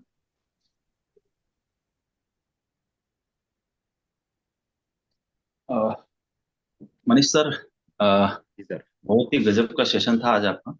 और बहुत अच्छी बातें हैं जो हमसे भी मिस हो रही थी, कुछ आपने बताई है तो वो हमने लिखी है, और पर्टिकुलर कोशिश करेंगे उसको हम और अच्छे से बेस्ट करने की कोशिश करेंगे। बिल्कुल सर। सर, मेरा एक आपसे सवाल है, जो जी जनरल एक आम व्यक्ति जो पूछता है वो सवाल मैं आपसे पूछ रहा हूँ। आम जी व्यक्ति ये पूछता है सर, जिस ओहदे पे हम जाना चाहते हैं वो ओहदा ऑलरेडी आपके पास है। जी बड़े बड़े लोगों का सपना होता है डॉक्टर बनना, आप उस फील्ड में रहें, बड़ा नाम है, क्योंकि डॉक्टर इजी वे में बनता नहीं, व्यक्ति बहुत बड़े मुश्किल से बनता है। और उसमें भी आपने एम्बुलेंस जैसे सेगमेंट में जो इमरजेंसी लैंडिंग वाला मामला है, उसमें भी आपने बड़ा कारवा खड़ा कर दिया है, जो लोगों का मतलब आज भी अगर कोई सोचता होगा ना कि जिसके पास 10-15 ऑलरेडी एम्बुलेंस है, उसमें बड़ा काम कर चुके हैं, और वहां भी लाखों की सैलरियां बांट रहे हैं, तो स्वाभाविक बात है टर्नओवर तो बड़ा हो रहा है ना, जी कई सर। लोगों के परिवार चल रहे हैं। फिर भी आपके मन में केंगन को लेके इस प्रकार के भाव है कि मैं जितना ज्यादा समय केंगन को दे सकूं, कई लोगों की जिंदगियां बना सकूं। तो सर, ऐसा क्या दिखा आपके अंदर कि आपको सब वो सब जो लोगों के लिए बड़ा है, फिर भी आप यहाँ पे कुछ बड़ा करना चाहते हैं? मतलब वो ऐसी क्या चीज दिख गई सर जो आपको वहां से ज्यादा क्यूरियस? मैंने देखा है सर, आप मीटिंग सेमिनार को लेके बहुत ज्यादा एक्साइटेड हैं, जूम को लेके कभी मैंने आपको नहीं देखा कि आपने कभी मिस किया हो, बहुत ज्यादा इमरजेंसी हो तो मिस कर पाते हैं। आप हमेशा अपने लर्निंग मोड में रहते हैं, ये बहुत बहुत कम होता है सर। इतना इतना ज्यादा सब कुछ शेड्यूल बिजी है, उसके बाद भी कभी आपने शेड्यूल अपने आप को बताया नहीं है कि इतना बिजी हो। जी तो ये कैसे हो पा रहा है सर, बहुत अच्छा क्वेश्चन है आपका। उसमें दो चीजें मैं आपको बताता हूँ कि अब किसी भी डॉक्टर, जो बड़ा से बड़ा डॉक्टर होगा, आप उससे पूछिएगा कि उसके बच्चे डॉक्टर बनते हैं, अगर उसने हॉस्पिटल नहीं डाला है ना, तो कभी नहीं बोलेगा कि सर कि मेरे बच्चे को मैं डॉक्टर बनाना चाहूंगा। एक मेडिकल फील्ड का व्यक्ति उसके बच्चों को, क्योंकि सर मेडिकल फील्ड लगता है बहुत अच्छा है कि आपको बहुत अच्छा है कि डॉक्टर है, लेकिन आप डॉक्टर की अगर अंदर से बात पूछोगे ना, तो सर 24/7 उसका बिजी रहती है, उसकी कोई फैमिली लाइफ नहीं होती। मैं जब तक एम्बुलेंस का काम कर रहा था, मैं कभी भी मेरी फैमिली को लेकर के मैंने कभी ये नहीं बोला कि हमको किसी जोड़े में बुला लेना अपना खाना खाने के लिए, क्योंकि मैं कभी नहीं जाता था, और ससुराल पक्ष में तो आज तक नहीं जा पाया मैं। और जिस दिन मुझे ससुराल जाना होता था जोड़े के साथ में, वहां तो उस दिन इमरजेंसी कॉल आता था और मुझे ही जाना पड़ता था बाहर। तो आज तक बदनाम रहा हूं मैं। तो कोई डॉक्टर ऐसा नहीं है कि वो बोले कि मैं अपनी खुशी से काम कर रहा हूँ, वो खुशी से बन जरूर जाता है, लेकिन अंदर से बहुत दुखी है कि भैया वो कभी अपने बच्चे को नहीं बोलेगा कि मैं डॉक्टर बनाना चाहूंगा। आप भले ही देख लीजिएगा, जिनके घर में बड़े से बड़े डॉक्टर हैं, उनके बच्चे या तो इंजीनियर हैं या दूसरी फील्ड में हैं, सॉफ्टवेयर डेवलपर हैं, डॉक्टर कभी नहीं बनते। जिनका हॉस्पिटल्स है, वही अपने बच्चों को वापस डॉक्टर बनाते हैं, ताकि हमारी जो हमने जो एम्पायर खड़ा करा है वो उस बच्चे को मिल जाए। बाकी नहीं मिलता है, क्योंकि सर अपनी फैमिली लाइफ पूरी खत्म हो जाती है डॉक्टर की, चाहे वो लेडी डॉक्टर हो या जेंट डॉक्टर हो, वो कभी अपनी लाइफ नहीं जी पाता है। प्लस मैंने इसको क्यों किया, एक चीज और थी इसमें कि आपने मुझे एक क्वेश्चन पूछा था कि डॉक्टर नहीं बनते। दूसरा सर कि जब भी मैं किसी पेशेंट को देखता था या कहीं देखता हूँ, तो हॉस्पिटल्स की बात करें तो पैसा बहुत आता है सर, कोई दिक्कत नहीं, लेकिन पैसा कोई खुशी होके नहीं देता सर, दुखी होके पैसा मिलता है। और जो जिस फॉर्म में पैसा अपने पास आएगा ना, वो उस फॉर्म में ही रहेगा।